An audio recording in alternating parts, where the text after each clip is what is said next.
Hello everyone, this is Swati, your English educator from Magnet Brains, and here I am back with our English channel practice book where in this particular video we are going to deal with the second unit practice sheet and which is the B sheet. Okay, we are already done with the A sheet in our previous video. Now let's start with the B sheet. Here the first question that we have is underline the words that indicate sound in these sentences. अब जो sound words हैं, हम already course book में बहुत सारे sound words पढ़ चुके हैं, तो इसमें जितने भी साउंड वर्ड्स हैं उनको हमको हाईलाइट करना है. The rumbling thunder woke me up. कैसा थंडर था? रम्बलिंग मतलब गड़गड़ाता हुआ. तो यहाँ पे क्या हो जाएगा आपका? The rumbling. रम्बलिंग हो जाएगा आपका sound word. The branches fell to the floor with a terrific थर्ड. जो ब्रांचेस थी वो एकदम सबकी सब जो है वो फ्लोर पे गिर गई. अब जब वो गिरी तो उन्होंने कैसी आवाज करी? धड़ाम की आवाज करी, which is known as a थर्ड. लाइक बम से जो आवाज आती है ना, दैट इज थर्ड. Her heels clacked on the hard wood floor. अब कोई लड़की थी जो उसने हील्स पहन रखी थी, तो जब वो एक वुड के फ्लोर पे चल रही थी, मतलब जो पूरा जो फ्लोरिंग था वो वुडन था, तो जब वो हार्ड वुड के फ्लोर पे चल रही थी तो कैसी आवाज आ रही थी? It क्लैक्ड. Cut, cut, cut, cut. So that is the clacking voice. Okay. Rishabh grunted when his mother asked about his field trip. Rishabh जो था उसकी फील्ड ट्रिप शायद बहुत अच्छी नहीं गई, तो उसने ग्रंट किया, मतलब लो वॉइस जो निकालते हैं वाली जो आवाज निकालते, दैट इज ग्रंटेड. तो यहाँ पे ये हो गया आपका sound word. There was music, dance and clinking of glasses at the party. तो पार्टी में म्यूजिक था, डांस था, और क्योंकि सब लोग के हाथ में वाइन थी या उनके हाथ में जो है सॉफ्ट ड्रिंक्स थी, तो जो क्लिंकिंग ऑफ ग्लासेस का मतलब होता है लोग चीयर्स करते हैं ना, तो जब वो एक दूसरे को टकराते हैं तो क्लिंक करते हैं. ग्लास क्या करते हैं? क्लिंक करते हैं. Ravi flung a stone towards the sea and it plopped in water. Ravi ने एक जो स्टोन था उसको समुद्र की तरफ फेंका और वहां पे इट प्लॉप्ड. तो जब एक स्टोन होता है वो पानी में गिरता है तो कैसी आवाज आती है? प्लॉप्ड. तो ये हो गए हमारे साउंड वर्ड्स. ठीक है. So here are answers. Next question है make sentences with these movement words. अब यहाँ पे ये सारे मूवमेंट वर्ड्स हैं, जैसे कि let's see this example. The two butterflies flapped their wings and flew around each other as if they were whirling. तो जो दो बटरफ्लाइज थी, फ्लैप करना मतलब होता है ऐसे ऊपर नीचे करना. ठीक है. उन्होंने अपनी विंग्स को फ्लैप किया and flu around each other. वो दोनों आपस में ऐसे ना गोल गोल घूम रही थी, ऐसा लग रहा था दे वर वॉल्जिंग. अब वॉल्जिंग का मतलब होता है they were dancing. Similarly we are given here 5 words: tiptoe, sprint, crawl, dash and stir. अब टिपटो मतलब क्या होता है? जो आप अपनी मतलब एकदम उचक के ऐसे चलते हो ना, जिसमें आप अपने पंजों के सहारे चलते हो, हील को ज़मीन से टच नहीं करते. स्पेशली आप कब करते हो ऐसा? जब आप दबे पाव कहीं जाना चाहते हो. स्प्रिंट मतलब क्या होता है? छोटी सी जो दूरी है उसमें बहुत ज़ोर से भागना, उसको कहते हैं हम स्प्रिंट करना. क्रॉल मतलब क्या होता है? जैसे बेबीज क्रॉल करते हैं. ठीक है. मतलब अपने घुटनों पे और घुटने, जैसे अपन घुटना घुटना चलते हैं, दैट इज क्रॉलिंग. डैश और स्टर. अब डैश और स्टर क्या होते हैं? डैश का मतलब होता है यहाँ पे अगर आप रन और travel somewhere in a great hurry, जैसे आपकी बस छूट रही है तो आप क्या करोगे? तुरंत भागोगे अपनी बस को पकड़ने के लिए, तो यू डैश्ड आउट देयर. और स्टर करना मतलब क्या होता है? किसी चीज को मिलाना. ठीक है. आपका जैसे आपकी मम्मा ने बोला वो देख दाल जल ना जाए, उसको नीचे से चिपक ना जाए, तो आप उसको स्टर करते हो. ठीक है. या फिर आप जो हो, आप लेट्स से आप टैंक पी रहे हो, तो आप अपने पानी में आपने क्या डाला? टैंक डाला and then you stir it. Okay. So अब हम सबके मीनिंग्स देखेंगे और फिर सेंटेंसेस देख लेते हैं. टिपटो मतलब walk quietly and carefully with one's heels raised. आपके हील्स को रेज करके walk, you are quietly walking and you are very carefully walking, तो उसको बोलते हैं tiptoe. My brother tiptoes out of the room. My brother tiptoes out of the room. मेरा भाई हमेशा दबे पांव घर से निकल जाता है. स्प्रिंट टू रन और go very fast for a short distance. तो ड्यूरिंग जो आपकी रेसेस होती है तो उसमें आपको स्प्रिंट होता है ना, कि यहाँ से वहाँ तक एकदम फुल स्पीड में दौड़ना है. अब जैसे एग्जाम्पल है we had to sprint to catch the bus. अब मुझे बस को कैच करना था तो वी हैड टू स्प्रिंट. क्यों? क्योंकि ऑफकोर्स आप बस को 2-3 किलोमीटर तक तो कैच नहीं करोगे. आपको दिख रही है सामने बस, तभी आप उसे कैच करोगे, तो आप स्प्रिंट कर रहे हो. क्रॉल मतलब क्या हुआ यहाँ पे, to move on one's hands and knees, घुटने घुटने चलना. So the baby crawl towards her mother, जो बेबी थी वो अपनी मदर की तक मतलब मदर की तरफ घुटने घुटने चल के गई.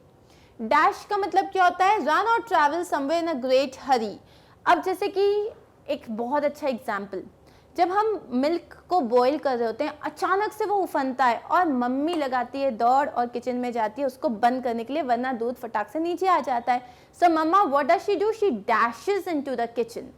सो I dash into the garden. So suppose कि आप अचानक से बारिश हो गई और बाहर आपने पूरे कपड़े सुखाए, तो आप क्या करोगे, you dash into the garden और you dashed on to the roof, ताकि आप फटाफट कपड़े हटा लो. Next is stir. स्टर का मतलब क्या होता है, मिक्स और blend with spoon. Dad stirred his tea and ate a biscuit. उन्होंने अपनी चाय में शक्कर डाला, उसको मिलाया and then he ate it with a biscuit. Now we are again going to talk about pronouns. हमने वर्क बुक जो हमारी कोर्स बुक थी उसमें ग्रामर सेक्शन में सारे प्रोनाउंस देखे थे और काफ़ी एक्सरसाइजेस की थी. Now again in this practice book we are going to start with pronouns. So सबसे पहले relative pronouns. Relative pronouns are related to the nouns that go before them. तो रिलेटिव प्रोनाउंस उन प्रोनाउंस के बारे में बात करते हैं जो नाउन उनके पहले उसी सेंटेंस में आया होता है. Relative pronouns such as which, who, whose, whom and that link a noun to a group of words that follows. जैसे कि the cyclist who won the race trained hard. The cyclist who won the race trained hard. अब मैं यहाँ पे बात कर रही हूँ, who मैंने यूज किया है, ये एक relative pronoun है जो अपने सेंटेंस में यूज होने वाला जो नाउन है उसके बारे में क्या बता रहा है कि मैं उस साइक्लिस्ट के बारे में बात कर रही हूँ. Who won the race, वो जो साइक्लिस्ट था जिसने रेस जीत ली, उसने काफ़ी ज़्यादा ट्रेनिंग करी थी. तो ये जो वर्ड हु है ये साइक्लिस्ट के बारे में आपको एक्स्ट्रा इन्फॉर्मेशन दे रहा है. The pants that I bought yesterday are already stained. वो पैंट्स जिनको मैंने लास्ट टाइम बाय किया था, yesterday जो थे जिनको मैंने खरीदा था, उसमें ऑलरेडी दाग लग चुका है. ओके अब यहाँ पे ये चीज़ मैंने आपको एक्सप्लेन की थी कोर्स बुक में भी. दैट और विच में जो बेसिक कंफ्यूजन होता है, दैट यूज होता है अगर आप किसी स्पेसिफिक ऑब्जेक्ट के बारे में बात कर रहे हो. वो वाली कैप जो मैंने तुमको एक तुम्हारे फेयरवेल में पहनने के लिए दी थी वो मुझे वापस कर दो, तो I am talking about a particular cap. यहाँ पे आप विच भी यूज कर सकते हो क्योंकि विच में आप एडिशनल इन्फॉर्मेशन दे रहे हो. लेकिन एक स्पेसिफिक अगर चीज़ के बारे में बात कर रहे हो, जैसे कि the building that I was telling you about is just down the road, वो वाली बिल्डिंग जिसके बारे में मैं तुम्हें बता रहा था वो बस नीचे ही है. तो मैं एक स्पेसिफिक बिल्डिंग के बारे में बात कर रही हूँ, सो आई हैव यूज दैट. ठीक है. और विच कब यूज होता है, विच यूज होता है जब आप एडिशनल इन्फॉर्मेशन दे रहे हो, कोई इन्फॉर्मेशन को ऐड कर रहे हो उसमें. जैसे कि my new books which have black covers are on the desk. अब मेरी नई बुक्स जिनमें ब्लैक कवर है, इसमें अब मैंने एक और इन्फॉर्मेशन ऐड किया, वो जो है वो डेस्क पे रखी हुई हैं. द पैडेड चेयर्स, वो वाली पैडेड चेयर्स जो सेकेंड फ्लोर पे हैं, हैव टू बी रिप्लेस, उन्हें रिप्लेस किया जाना चाहिए. तो अब यहाँ पे आपको इतना समझ में आना चाहिए क्योंकि यूजुअली किड्स को बहुत कन्फ्यूजन होता है बिटवीन दैट और विच, क्योंकि they serve almost the same purpose. तो यहाँ पे दैट कहाँ कहाँ यूज होता है, that can be use for people, for animals, for things. Which लोगों के लिए यूज नहीं होता, एनिमल्स और थिंग्स के लिए यूज होता है. ओके ये हैं हमारे questions. This is the house that no one wants to buy. तो ये ऑलरेडी किया हुआ है, ये वो घर है जिसको कोई नहीं लेना चाहता. I am talking about a specific house. My dog dash I love dearly is missing. मेरा डॉग जिसे मैं बहुत प्यार करती हूँ. अब रिलेटिव प्रोनाउंस में हु आ सकता है, हुम आ सकता है, हुज आएगा, विच आएगा या दैट भी आ सकता है. ठीक है. तो अब यहाँ पे क्या आएगा, माई डॉग जिसे मैं बहुत ज़्यादा प्यार करती हूँ. तो अब यहाँ पे आप क्या यूज़ करोगे, हु और हुम आप यूज़ करते हो एनिमल्स के लिए, सॉरी लोगों के लिए यूज़ करते हो. तो यहाँ पे क्या आएगा, the dog that I love dearly is missing, the dog which I love dearly is missing. क्या आएगा यहाँ पे, you can use the venue dash suits your budget. तुम ऐसा वेन्यू चूज कर सकते हो जो तुम्हारे बजट को सूट करे. Most tourist dash visit here are from Europe. जितने भी लोग यहाँ पे आए हैं वो लोग यूरोप से हैं. I spoke to the girl, मैंने उस लड़की से बात करी जिसकी कार जो है वो खराब हो गई थी, जिसकी कार, ठीक है, पॉजिटिव, जिसकी कार जो है वो खराब हो गई थी। अब हम इसके आंसर्स देख लेते हैं यहाँ पे। अब मैंने यहाँ पे बात की है माई dog whom I love dearly। जब आप पेट एनिमल्स की बात करते हो, स्पेशली डॉग्स की जो एकदम आपकी फैमिली का एक पार्ट बन गए हैं, उनके लिए आप हु और whom यूज कर सकते हो, ठीक है। उनको आप ऐसे बोलते हो ना कि आप उनके लिए ही और शी भी यूज करते हो, इट यूज नहीं करते, क्योंकि they are almost a part of your family. So the my dog whom I love dearly is missing। You can choose the venue that suits your budget। एक ऐसा venue choose कर लेना, एक मतलब आप यहाँ पे बात कर रहे हो ऐसा वेन्यू जो तुम्हारे बजट को सूट करे। अब यहाँ पे आप विच भी यूज कर सकते हो, which suits your budget, okay. Most tourist who visit here are from Europe. जितने भी लोग जो हैं वो जो यहाँ पे आए हैं, आप लोगों के बारे में बात कर रहे हो, मोस्ट टूरिस्ट जो यहाँ पे आए हैं वो यूरोप से हैं। I spoke to the girl जिसकी कार खराब हो गई थी, whose car was broken. They bought the clothes dash they could find। उन्होंने वो सारे कपड़े खरीद लिए जो उनको मिले, मतलब जितने मिले वो खरीद लिए। They met the targets dash were given to them। उनने वो सारे टारगेट्स, मतलब कुछ पर्टिकुलर स्पेसिफिक टारगेट्स थे जो उनको दिए गए थे और उन्होंने वो सारे टारगेट्स अचीव कर लिए। Aluminium dash is a strong metal is used to build artifacts। Aluminium जो कि एक स्ट्रॉन्ग मेटल है वो आर्टिफैक्ट्स बनाने में यूज होता है। Bybeck dash is the lead singer will enter the stage from the left। Bybeck जो कि लीड सिंगर है वो स्टेज पे लेफ्ट साइड से एंटर करेगा। We need some colored paper with dash we would make some Japanese fans। हमें कुछ coloured papers चाहिए जिससे हम कुछ जापानीज फैंस बनाएंगे। तो ये हैं हमारे answers. They bought the clothes which they could find, जो उन्हें मिले, ठीक है, उन्होंने वो क्लोथ्स लिए जो उनको मिले। अब यहाँ पे आप दैट भी यूज कर सकते हो, उन्होंने वो क्लोथ्स लिए जो उनको मिले, तो यहाँ पे विच की जगह आप दैट ही यूज करो, वो बेटर होगा। They met the targets that were given to them. अब हम यहाँ पे स्पेसिफिक टारगेट्स के लिए बात करें तो that is right. Aluminium which is a strong metal is used to build aircrafts। Aluminium जो कि एक स्ट्रॉन्ग मेटल है। अब मैं यहाँ पे एडिशनल इंफॉर्मेशन दे रही हूँ, ये इसीलिए मैंने विच यूज किया है। Bybeck who is the lead singer। अब यहाँ पे मैंने Bybeck एक आदमी के बारे में बात कर रही हूँ इसलिए मैंने यूज किया है Bybeck जो कि लीड सिंगर है, वो लेफ्ट साइड से एंटर करेगा। We need some colored papers with which we would make some Japanese fans। जिससे हम कुछ जापानीज फैंस बनाएंगे, with which, ठीक है। नेक्स्ट आते हैं हम रिफ्लेक्सिव प्रोनाउन में और एम्फेटिक प्रोनाउंस में। रिफ्लेक्सिव प्रोनाउन वो प्रोनाउन होते हैं जहाँ पे मैं सब्जेक्ट हूँ और ऑब्जेक्ट भी मेरे को ही इफेक्ट कर रहा है। फॉर एग्जाम्पल, आप किसी रूम में हो जहाँ पे एक ही मिरर है और आप अकेले उस रूम में, अगर आप मिरर के सामने खड़े हो जाओगे तो आपको क्या दिखेगा? आप खुद। तो आप सब्जेक्ट हो और ऑब्जेक्ट भी आपके ऊपर ही इफेक्ट डाल रहा है। मतलब यहाँ पे it refers to the same person और animal. For example, I looked at myself in the mirror. मैंने खुद को देखा मिरर में, ठीक है। अब यहाँ पे इसे कहते हैं हम रिफ्लेक्सिव प्रोनाउन, जैसे कि myself, itself, yourself, himself, herself, themself, ourself. यही जो प्रोनाउंस होते हैं ये एम्फेटिक प्रोनाउंस हो जाते हैं अगर आप इनमें बहुत ज़्यादा जोर देते हो। I myself went to the shop और my mother herself bake the cake. तो जो ये एकदम मैंने अपने हाथों से, मैंने अपनी आँखों से, उन्होंने अपने हाथों से, ये जो आप अपने खुद से बहुत ज़्यादा जोर देते हो, इसको बोलते हैं एम्फेटिक प्रोनाउंस, ठीक है। तो यहाँ पे ये आपके एम्फेटिक प्रोनाउंस की डेफिनेशन हो गई। अब हम यहाँ पे देखते हैं underline the pronounce in these sentences. अब आपको ये बताना है वो रिफ्लेक्सिव है या एम्फेटिक है।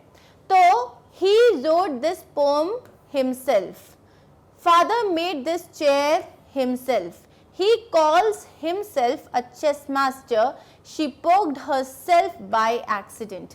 अब है he wrote the poem himself, ये क्या हो जाएगा? उसने खुद वो पोम लिखी। अब यहाँ पे ही रोट द पोम हिमसेल्फ को यहाँ हम चेंज करके लिखेंगे रिफ्लेक्सिव प्रोनाउन। एम्फेटिक प्रोनाउंस की एक बहुत अच्छा आइडेंटिफिकेशन है, वो तुरंत आपके नाउन के बाद आ जाता है, मतलब जो सब्जेक्ट होता है उसके बाद आता है, जैसे कि he himself wrote this poem और father himself made this chair. तो यहाँ पे क्या हो जाएगा, father made this chair himself, father ने खुद ये चेयर बनाई है, फादर। अब यहाँ पे ये एम्फेटिक प्रोनाउन की तरह आ सकता है क्योंकि यहाँ थोड़ा हिमसेल्फ पे स्ट्रेस दे रहे हो। He calls himself a chess master, वो अपने आप को एक चेस मास्टर बोलता है। ही कॉल्स हिमसेल्फ, वो खुद को चेस मास्टर बोलता है। तो यहाँ पे ये एक एम्फेटिक प्रोनाउन है, नॉट अ रिफ्लेक्सिव प्रोनाउन, ये एक एम्फेटिक प्रोनाउन है। She poked herself by accident, उसने खुद को जो है चोट पहुंचा ली, उसने खुद को पोक कर लिया बाय एक्सीडेंट, ये हो गया आपका reflexive pronoun. I took him to the doctor myself, मैं खुद उसे डॉक्टर के पास लेके गई। I will give myself a week off to rest, मैं अपने आप को एक वीक जो है वो शांति का रेस्ट वाला वीक देना चाहती हूँ। He touched this hot plate and burnt himself, उसने ये जो गरम गरम प्लेट छुई और खुद को जला लिया। Jason wanted to bake his birthday cake himself, Jason अपना बर्थडे का केक खुद बनाना चाहता है। अब जिन वर्ड्स में खुद पे जोर दिया है वो हो जाएंगे एम्फेटिक, जैसे कि I took him to the doctor myself, मैं खुद लेके गई, वेरी गुड, बहुत अच्छा काम किया। I will give myself a week off to rest, मैं खुद को थोड़ा सा टाइम देना चाहती हूँ। अब यहाँ पे आपने खुद पे बहुत ज़्यादा जोर नहीं दिया, ये रिफ्लेक्सिव हो गया। उसने हॉट प्लेट को टच किया और खुद को लगा लिया, मतलब उसका हाथ जल गया, यहाँ पे भी आप कोई जोर नहीं दे रहे हो। लेकिन वो अपना बर्थडे केक खुद बेक करना चाहता है, यहाँ आप जोर दे रहे हो, ये हो गया एम्फेटिक प्रोनाउन। अब आते हैं हम डेमोन्स्ट्रेटिव प्रोनाउन में। डेमोन्स्ट्रेटिव प्रोनाउन जैसे कि मैंने पहले भी एक्सप्लेन किया था, ये 4 प्रोनाउंस होते हैं, दिस, दैट, दीज और दोज। अब यहाँ पे बेसिकली जो डेमोन्स्ट्रेटिव प्रोनाउन है वो ये आपको बताते हैं कि कोई भी चीज़ आपसे कितने पास में है और कितना दूर है। जैसे कि ये पेन है, ये पेन मेरे हाथ में है, बहुत पास में, तो I will say this is a pen, this is my pen. मैं यहाँ पे दिस जब यूज़ कर रही हूँ तो मैं बता रही हूँ कोई भी चीज़ में से कितनी पास में है या कितनी दूर में है, ठीक है। ऑल्सो दिस यूज़ होता है सिंगुलर के लिए, दैट यूज़ होता है सिंगुलर के लिए, दीज यूज़ होता है प्लूरल के लिए और दोज यूज़ होता है प्लूरल के लिए। जो चीज़ मेरे पास में है, anything which is near to me, anyone who is near to me, वो हो जाएगा दिस। जो चीज़ दूर है उसके लिए हम यूज़ करेंगे दैट। बहुत सारी चीज़ें, जैसे this is a pen, these are pens. अगर मेरे मान लो मेरे हाथों में बहुत सारे पेन होते तो मैं बोलती दीज आर पेन्स। अगर ये पेन यहाँ नहीं, मान लो वो रूम के दूसरे कॉर्नर में रखा होता तो मैं बोलती दैट इज माई पेन, वो मेरा पेन है, तो दैट इज माई पेन। और अगर वहाँ पे बहुत सारे पेन्स रखे होते तो मैं बोलती दोज आर माई पेन्स। तो दिस का प्लूरल होता है दीज और दैट का प्लूरल होता है दोज। क्लियर? तो अब हम कुछ क्वेश्चंस देख लेते हैं। So this was such an interesting experience. अब यहाँ पे देखो क्वेश्चन है these was such an interesting experience. आप एक एक्सपीरियंस की बात कर रहे हो, एक ही एक्सपीरियंस की बात कर रहे हो, लेकिन आपने वर्ड यहाँ यूज किया है दीज, क्योंकि वॉज तो सिंगुलर के लिए यूज होता है, तो हमारा दिस नहीं होना चाहिए, दैट आना चाहिए। That was such an interesting experience, ठीक है। You will have to get your own kit, तुम्हें अपना किट खुद लाना पड़ेगा। दीज आर माइन, ये सारे मेरे हैं, these are mine.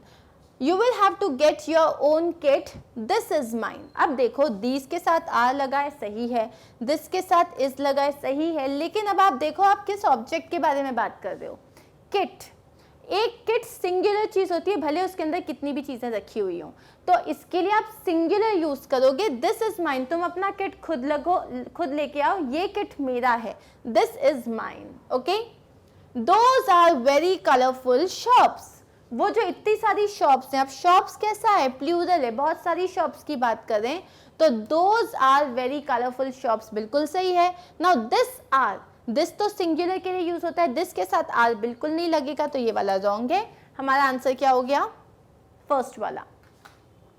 That are very rare paintings. अब दैट आप बोल रहे हो और दैट के साथ लगा रहे हो आर, दैट तो सिंगुलर के साथ होता है, आर तो लगेगा नहीं, तो ये करेक्ट हो जाएगा। Those are very rare paintings.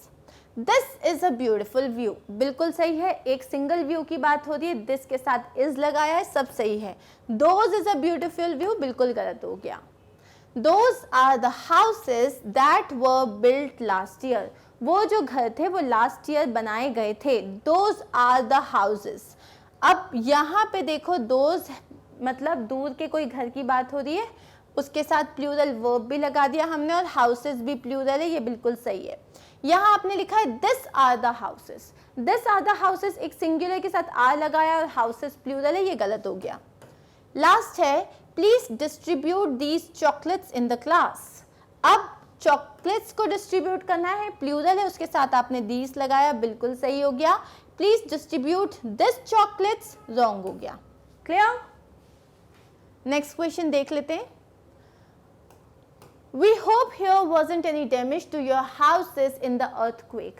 अब मैं ऐसे नॉर्मल बोलने का तरीका क्या होता है कि आई होप, वी होप कि वहाँ पे कोई ज़्यादा डैमेज नहीं हुआ आपके घरों को अर्थक्वेक के कारण, तो हम बोलेंगे we hope there wasn't any damage, ठीक है, to those houses in the earthquake. अब दोज हाउसेस बोल रहे हो, to those houses in the earthquake, और you know we hope here wasn't any damage to your houses in the earthquake, तो ये वाला आपका सही आंसर है। That is abundant water in the reservoir. अब पानी बहुत सारा है, ठीक है, रिजर्वायर जो है, जो आप जहाँ पे पानी इकट्ठा करते हो उसमें काफ़ी सारा पानी है, तो आप that is नहीं बोलोगे, आप बोलोगे there is, वहाँ काफ़ी सारा पानी है। This is her palette, ये उसका पैलेट है, दोज आर हर पैलेट। अब पैलेट सिंगुलर है तो दोज नहीं आएगा, तो हमारा आंसर हो जाएगा this is her palette. Okay, next question क्या है आपका, choose suitable interrogative pronouns from the help box to fill in the blanks. तो जैसे है what, whom, who, which और whose. So let's see the questions. What do you want to buy? Dash will be there at the party. Party में कौन आएगा, तो आप क्या बोलोगे who will be there at the party. Dash told you to go there. किसने तुम्हें बोला था वहां जाने को, who told you to go there. Dash do you want for dinner, तुम्हें डिनर में क्या खाना है, what do you want for dinner. Dash cat is that, वो किसकी कैट है, whose cat is that. ये हो गए अपने answers. Do you wish to meet, आप किससे मिलना चाहते हो, whom do you wish to meet. Dash of these pencils are yours, इनमें से कौन सी पेंसिल तुम्हारी है, which of these pencils, क्योंकि आपके सामने कुछ पेंसिल्स रखी है, आपके पास ऑप्शंस हैं, आप what नहीं बोलोगे which बोलोगे। Dash time does Tim board the school bus every morning, कौन से टाइम पे टिम रोज स्कूल बस को बोर्ड करता है, what time. Dash sport kit is this, ये किसका स्पोर्ट्स किट है, whose sport kit is this. Dash are you working for, तुम किसके लिए काम करते हो, whom are you working for. ये हो गए हमारे answers. Okay, let's move forward. अब आते हैं हम डिस्ट्रीब्यूटिव प्रोनाउंस में। हम समझ चुके हैं डिस्ट्रीब्यूटिव प्रोनाउंस वो होते हैं जहाँ पे आप हर एक के बारे में बात कर रहे हो। जैसे मैंने कहा each of you should complete your homework, मतलब हर एक आदमी को अपना होमवर्क कंप्लीट करना है। या मैं कहूँ neither of you are coming to the party, तुम दोनों में से कोई नहीं आ रहा। Either of you can come for the party, मतलब तुम दोनों में से कोई भी आ सकता है। तो जो एक एक इंडिविजुअल के बारे में बात करते हैं उन्हें हम डिस्ट्रीब्यूटिव प्रोनाउंस कहते हैं। जो मोस्ट इंपॉर्टेंट डिस्ट्रीब्यूटिव प्रोनाउंस होते हैं वो होते हैं ईच, ईदर और नीदर। और जो आपके इनडेफिनिट प्रोनाउंस होते हैं, इनडेफिनिट प्रोनाउंस वो होते हैं जहाँ पे आप जो हो सब लोगों की बात एक साथ करें। For example everyone can come to the party, someone should go and meet her, no one is coming here। तो ये सारे जो वर्ड्स होते हैं ये आपको नहीं पता। अगर मैंने बोला everyone is coming to my party, can you tell me exactly कौन कौन आ रहा है या कितने लोग आ रहे हैं, no, you will not be able to tell me। तो यहाँ पे ये सारे आपके indefinite pronouns होते हैं। They do not refer to any particular noun or pronoun and can be both singular and plural। ये singular भी हो सकते हैं, plural भी हो सकते हैं, ठीक है। अब हम जाते हैं questions में। Choose the correct pronouns to complete the sentences. Anybody or each would have given you a hand. अब जैसे तुम कोई काम कर रहे हो और आपने पूरा काम अकेले किया, तो बाहर से ना आपकी टीचर आई और उन्होंने कहा अरे why did you do it alone? कोई भी तुम्हारी हेल्प कर देता। Given you a hand का मतलब होता है हेल्प कर देता, तो आप यहाँ क्या बोलोगे, कोई भी तुम्हारी हेल्प कर देता। Anybody, each would have given you hand नहीं होगा, हर कोई मदद करता नहीं, कोई भी मदद कर देता। मैनी और neither of them is a worthy opponent, मतलब इनमें से कोई भी जो है वो एक वर्दी ओपोनेंट नहीं है, मतलब इतना स्ट्रॉन्ग ओपोनेंट नहीं है, तो आप बोलोगे neither of them is a worthy opponent. She said dash of what had happened, she said nothing of what had happened, she said none of what had happened। तो यहाँ पे आप क्या बोलोगे, उसने कुछ नहीं बताया क्या हुआ। Okay, each either of these pens looks magnificent, तो यहाँ पे क्या है, each या either, मतलब इन दोनों में से जो ये सारे जो पेन्स हैं, इनमें से सभी पेन जो हैं, दोनों ही पेन जो है मैग्निफिसेंट लग रहे हैं, मतलब बहुत अच्छे लग रहे हैं। आप हर एक पेन की बात कर रहे हो तो आप ईच यूज करोगे। नीदर और any of these rooms look comfortable, अब यहाँ आप बोल रहे हो यार दोनों में से कोई भी रूम जो है कंफर्टेबल नहीं लग रहा, तो आप बोलोगे neither of these rooms look comfortable. Every और each of the children got a candy, अब आपने बोला हर एक बच्चे को चॉकलेट मिला और हर एक बच्चे को कैंडी मिला, तो हम हर एक बच्चे के लिए क्या यूज करेंगे, ईच। और ये हैं हमारे आंसर्स। हमने क्या यूज किया, anybody would given you a hand, neither of them is a worthy opponent, none of them is a worthy opponent, each of these pens looks magnificent, neither of these rooms are magnificent, and each of the children got a candy। clear? अब आते हैं हमारे पास next question। Fill in the blanks using the correct verb form, the one has been done for you, like the first one has been done for you, like everyone। अब everyone एक indefinite pronoun हो जो singular pronoun है, everyone is coming to the party, everyone is welcome, तो आप has singular होता है, have plural होता है, तो आप क्या यूज करोगे, has। everyone has to come on the trip, हर किसी को ट्रिप पे आना है। there dash no one around, यहाँ कोई भी नहीं था, तो आप क्या बोलोगे, there was no one around, यहाँ पे कोई भी नहीं था। dash was knitting a sweater last winter, अब आपने यूज किया है हेल्पिंग वर्ब was सिंगुलर है तो आप she यूज करोगे, they में तो बहुत सारे लोग आ जाते हैं, तो they प्लूरल है, they के साथ were यूज करना था, तो आपने क्या बोला, she was knitting a sweater last winter। many of you dash visited the village, बहुत सारे आप में से बहुत सारे लोग वो विलेज ऑलरेडी देख चुके हैं। अब जब इतने सारे लोगों की बात हो रही है तो हैज तो आ ही नहीं सकता क्योंकि ये तो सिंगुलर को डिनोट करता है, हम बोलेंगे have. If anyone dash anything to say please do, अगर आप में से कोई भी कुछ कहना चाहता है देन से इट, तो इसमें आप बोलोगे इफ एनीवन हैज, क्योंकि एनीवन सिंगुलर है तो आप एनीवन के साथ हमेशा सिंगुलर यूज करते हो वर्ब। नेक्स्ट है हमारे पास a few of the pens dash not working। अब a few of the pens, pens क्या है, प्लूरल, बहुत सारे पेन्स की बात कर रहे हैं, तो was आएगा या वर आएगा, वर आएगा, क्योंकि वर क्या है, एक प्लूरल हेल्पिंग वर्ब है। nothing dash left for us to try, again nothing एक सिंगुलर चीज को डिनोट करता है, मतलब नथिंग के साथ आप हमेशा सिंगुलर वर्ब ही यूज करते हो, तो आप बोलोगे nothing is left for us to try, मतलब हमारे लिए आप ट्राई करने के लिए कोई ऑप्शन ही नहीं बचा है। Each worker dash got a bonus, हर एक वर्कर को बोनस मिला है। अब ईच के साथ हमेशा आप सिंगुलर वर्ब यूज करोगे तो आ जाएगा has. Nobody dash able to find the route to island, कोई भी जो था वो आइलैंड की तरफ जाने का जो रूट था उसको नहीं ढूंढ पाया था, तो अगेन नोबडी वाज, नोबडी के साथ वर यूज नहीं होगा। Do switch off the lights when dash leave, do switch off the lights, अब जैसे मैं बोलूंगी कि जैसे तुम हो, ओके, यहाँ पे जब मैं यू यूज करूंगी तो मेरे वर्ब में एस नहीं आएगा, लेकिन अगर ही मैं यूज करती तो मेरे को लीव्स आना पड़ता, तो मैं यू यूज करूंगी। Do switch off the lights when you leave, अगर ही होता तो क्या होता, व्हेन ही लीव्स, अब हमें क्योंकि लीव दिया हुआ है हम बोलेंगे यू। क्लियर? ये हो गए हमारे आंसर्स। नेक्स्ट क्वेश्चन देख लेते हैं। Read the first few sentences of a story given below, then complete it in 150 to 200 words using your imagination. So be sure कि आप बहुत vivid description दो about आपने क्या देखा, क्या सुना, क्या टच किया, क्या स्मेल किया, क्या टेस्ट किया, figurative language यूज करो। तो बेसिकली आपको एक स्टोरी लिखनी है यहाँ पे। yesterday the weather was bad. अब आपको यहाँ पे I stayed at home यहाँ तक बुक में दिया हुआ है. स्टोरी, आगे की स्टोरी हमने खुद बनाई है. Yesterday the weather was bad. The sky was full of dark clouds. It was raining heavily since morning. Yesterday जो weather था वो बहुत ही ज़्यादा ख़राब था और जो स्काई था वो पूरा फुल ऑफ क्लाउड्स, मतलब स्काई में एकदम काले काले जो बादल थे वही थे. And it was raining heavily since morning. सुबह से बहुत ज़्यादा बारिश हो रही थी. I stayed at home for a couple of hours looking at the overcast sky pouring incessantly. Now ये सारे वर्ड्स हमने जो थे इंसेसेंटली, ये सारे वर्ड्स हमने रानीखेत में सीखे थे. तो I stayed at home for a couple of hours. कुछ घंटों तक मैं घर में बैठा हुआ था. Looking at the overcast sky pouring incessantly, मतलब मैं बादलों को देख रहा था कि यार कितनी जोर से बारिश हो रही है. I started playing with my younger brother. मैं अपने छोटे भाई के साथ खेलने लग गया. He is a total chimpanzee.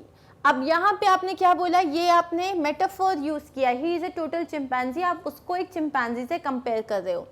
He was jumping from one place to another and suddenly he fell down and broke his arm. तो वो एक जगह से दूसरी जगह जंप कर रहा था एंड सडनली वो नीचे गिरा और उसका जो आर्म था उसने, मतलब he was hurt और उसका जो आर्म था वो टूट गया. We were terrified as we couldn't leave the house or call a doctor home.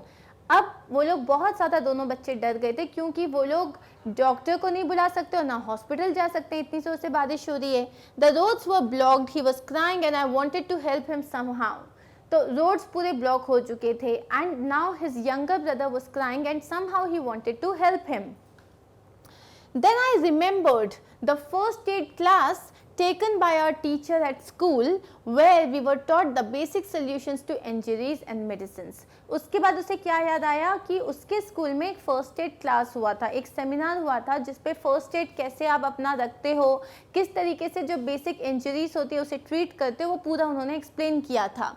I got a piece of cloth and created a support for my brother to keep his arm at rest. So what did he do? उसने तुरंत एक कपड़ा लेके आया and he created a support. तो जैसे अगर आपका हाथ कभी भी टूट जाता है या कोई फ्रैक्चर हो जाता है तो प्लास्टर लगता है सो दैट वो सपोर्ट रहे उसमें, और वो क्योंकि अगर आप उसको ऐसे हैंग करोगे तो वो और पेन करेगा. तो उसने तुरंत एक सपोर्ट क्रिएट किया ताकि उसका जो भाई जो है ना अपना हाथ उसको रेस्ट दे सके. I then inform my parents. उसके बाद उसने अपने पेरेंट्स को इन्फॉर्म किया. The rain had subsided by now. अब बारिश जो है रुक चुकी थी एंड द वेदर क्लियर्ड, और वेदर भी क्लियर हो चुका था. As soon as our parents were home, जैसे ही माई पेरेंट्स ऑफिस से घर आए, we rush to the hospital. हम लोग जो है हॉस्पिटल की तरफ गए. The doctor appreciated me for the presence of mind. Doctor ने मेरी तारीफ करी कि तुमने बहुत सही काम किया. My brother got a plaster for 2 weeks, और मेरे भाई को 2 हफ्तों का प्लास्टर लग गया. We were relieved as we reached home as it had been a dreadful day. जब हम सब घर पहुँचे तब हम बहुत रिलीव थे क्योंकि बहुत ही खतरनाक दिन गया था हमारा. So this is the story that is there for you. If you want you can take a screenshot. This is the first page and this is the second page. Now moving on to the last question. Read the step by step process to plant pot. अब एक गमला जो होता है जिसमें आप एक पौधा लगाते हो उसका आपको स्टेप बाय स्टेप जो है पूरा एक प्रोसेस दिया है एंड इस पे बेस्ड आपको कुछ क्वेश्चंस दिए हैं. मतलब यहाँ पे एक रीडिंग कॉम्प्रिहेंशन है अपने पास. सो फर्स्ट स्टेप क्या है? Select some pots.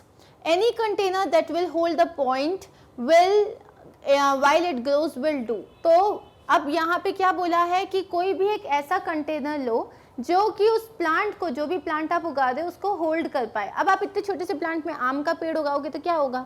कुछ नहीं हो पाएगा. Make sure there is the hole at the bottom of each pot for water to drain out. अगर आपके घर में कोई भी प्लांटर है तो आपने देखा होगा उसके नीचे एक आप छोटा सा एक होल कर देते हो ताकि जब आप उसमें पानी डालो तो एक्सेस वाटर पूरा बाहर से निकल जाए. Arrange some saucers or dishes to be placed under the pots to prevent leakage if you are placing the pots indoors. मतलब अभी जो नीचे जो सॉसर्स, जो गमले के नीचे आप सॉसर रखते हो, एक प्लेट रखते हो ताकि क्या हुआ अगर एक्स्ट्रा पानी जो गिरेगा, स्पेशली जो इंडोर प्लांट्स हैं, तो वो अगर पूरा बहने लग जाएगा तो आपका घर गंदा हो जाएगा, कोई फिसल सकता है, तो उसके नीचे हम सॉसर रख देते हैं. तो वो सॉसर्स भी अरेंज कर लो. Buy a good potting mix that contains peat moss and other organic matter. अब एक अच्छा पॉटिंग मिक्स खरीदो, इसका मतलब जो आपके जो नॉर्मल मिट्टी होती है ना वो नहीं चलती, ठीक है। एक अच्छा पॉटिंग मिक्स हो जिसमें वो जो सॉइल है वो इजीली होल्ड भी कर पाए, बहुत ज़्यादा चिकनी भी नहीं हो और उसमें बहुत सारा पीट मॉस हो, मतलब अच्छा खासा खाद हो उसमें। सॉइल फ्रॉम योर यार्ड और garden will not work for potted plants. तो जो आपके जो गार्डन का जो सॉइल होता है इट वोंट वर्क, आपको अच्छा वाला सॉइल चाहिए। Select the plants you wish to plant in your pots. अब आपको कौन कौन से प्लांट्स लगाने हैं उसको सिलेक्ट करो। Choose plants that will do well in sun और shade depending on where you want to keep them. अब अगर आप मान लो घर के अंदर रखना चाहते हो तो आप जो हो ऐसे प्लांट्स यूज करो जो इंडोर के लिए बने हो, जिनको बहुत ज़्यादा सनलाइट नहीं चाहिए या जिनको बहुत ज़्यादा पानी नहीं चाहिए। अगर आप बाहर रख रहे हो, जैसे अगर आप रोज प्लांट रखना चाहते हो तो आपको ऐसी जगह रखना पड़ेगा जहाँ अच्छी खासी धूप आती हो। Assign one plant per pot, even to a large pot to prevent overcrowding. अब assign one plant per pot मतलब एक pot में एक ही पौधा लगाओ। क्यों? क्योंकि अब ओवरक्राउडिंग हो जाएगी। अगर आपके पास एक बड़ा सा पॉट है तो भी आप जो हो डोंट यूज इट। क्यों? क्योंकि एक प्लांट में एक जो पॉट है उसमें एक ही प्लांट लगाओ, वरना क्या होगा, दोनों प्लांट सही से उग नहीं पाएंगे।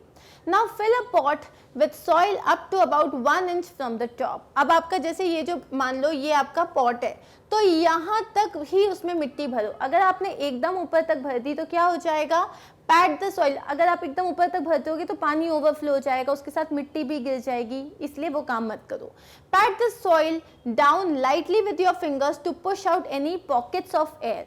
जब आपने पूरी मिट्टी भर दी तो उसको हल्के हाथों से, एकदम ये नहीं कि फुल प्रेशर से दबा दिया, हल्के हाथों से उसको दबा दो ताकि अगर नीचे कोई एयर पैकेट्स है, मतलब अगर कहीं एयर जमा हो गई तो वो निकल जाए। Dig a small hole at the patted soil to place the root ball or base of the plant in it. अब जैसे आपने पूरा उसमें डाल दिया, अब उसमें छोटा सा होल करो ताकि आप उसमें अपना प्लांट रख सको। Then fill the pot with additional soil और फिर बाकी की मिट्टी भी आप उसमें डाल दो। Water the plant. Keep the soil moist but don't flood it with water. आप उसमें पानी डालो, पूरी मिट्टी जो होती है वो गीली हो जानी चाहिए, लेकिन इतना भी पानी मत डालो कि पानी ओवरफ्लो होने लग जाए, वरना रूट्स जो होती है ना वो गल जाती हैं। Maintain your plants by watering them regularly and trimming away the dry or dead leaves.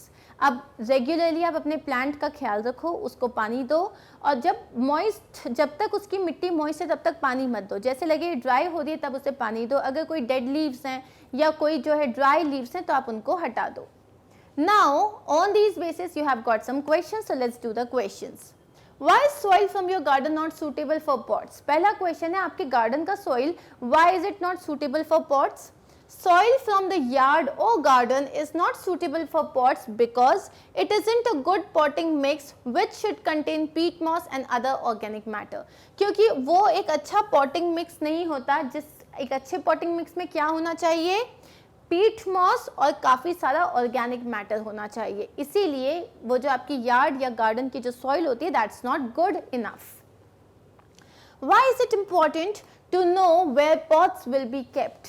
अब ये क्यों जानना ज़रूरी है कि आप अपना पॉट जो है वो घर के अंदर रखना चाहते हो या घर के बाहर रखना चाहते हो।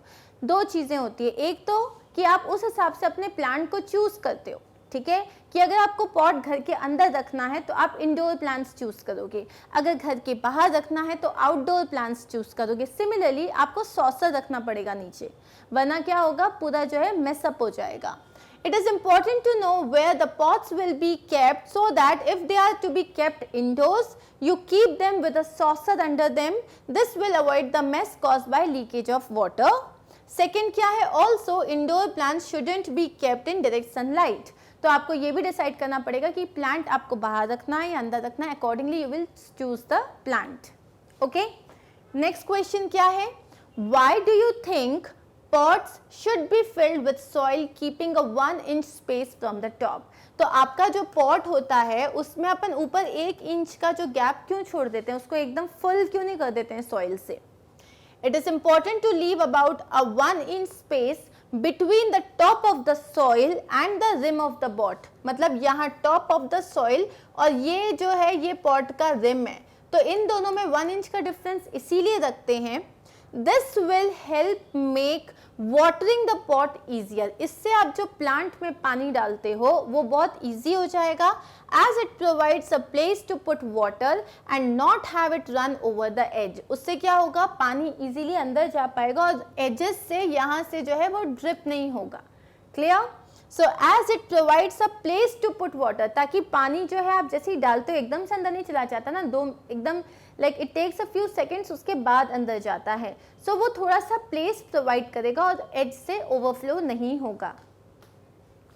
How much should a potted plant be watered? एक पॉटेड प्लांट को कितना पानी देना चाहिए? When you water be sure to moisten the entire root zone. मतलब जब आप पानी दे रहे हो इसका मतलब सिर्फ ये नहीं है कि थोड़ा सा पानी डाल दिया थोड़ा सा गीला हो गया, नीचे तक वो गीला होना चाहिए। In other words, water until water comes out of the drainage whole in the bottom of the pot. आप एक पेड़ में तब तक पानी डालते हो जब तक नीचे से पानी बहने ना लग जाए। इसका मतलब ये होता है पानी ट्रैवल करके पूरा नीचे तक पहुंच गया है और जो एक्सेस है वो निकल गया है। Do not drown your plants with too much water. आपने ऐसा भी नहीं है कि बाढ़ ही ला दी, ओवर वाटरिंग नहीं करनी है वरना प्लांट मर जाएगा। अब नेक्स्ट क्वेश्चन क्या है? From the passage find out words that are opposite of these words. तो जैसे रिजेक्ट है उसके लिए ऑपोजिट वर्ड है select, top, bottom, dry, moist, fill out, drain out, infrequently मतलब बहुत ज़्यादा जल्दी जल्दी नहीं, रेगुलरली मतलब एवरी डे। तो ये वर्ड्स हैं जो आपके पैसेज में थे which are opposite to these words and that is it. Here we are done guys with our practice sheet B of our second unit environment. In our next video we are going to start with the practice sheet C, I mean third practice sheet for the third unit. उसमें भी हमारे पास 2 practice sheets हैं and we are going to do that. उसमें आपके पास grammar के बहुत सारे interesting topics हैं, so stay tuned with me. And in case you are like you know it is becoming a problem कि आप बोल रहे हो मैम यूट्यूब पे जो है वीडियो सर्च करने में बहुत दिक्कत हो रही है, then do not get worried. Why? Because you can easily go to our website. Just आपको जैसे अगर प्रैक्टिस शीट ढूंढनी है, so just go to courses. Courses में जाओ, क्लास 7 पे क्लिक करो। क्लास 7 में you will have English channel की एक पूरा जो है इस तरीके से एक इंग्लिश चैनल का बना हुआ है। Go and click there. आपके पास पूरी प्लेलिस्ट आ जाएगी, प्रैक्टिस शीट की भी और कोर्स बुक की भी। You can just click on the video and watch the video. That is it. Thank you so much. I'll see you soon. Take care of yourselves. Bye bye.